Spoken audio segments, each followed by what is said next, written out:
Ayun. Nasundan pa yun. Nakabisado pa yun, yung mga ganon. Tangina sa iba, di nakabisado yun eh. Namuli pa tagad. Kabisado agad yun. Patay na, ayan na. Mukha nga yan yung pandihinan niya eh. Tungina mo lamig.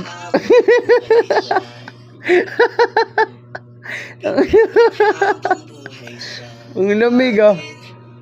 Tangina mo si Sian ah.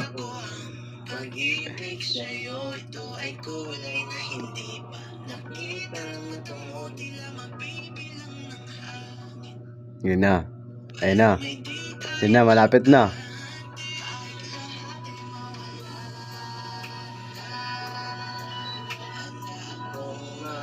Ino mo.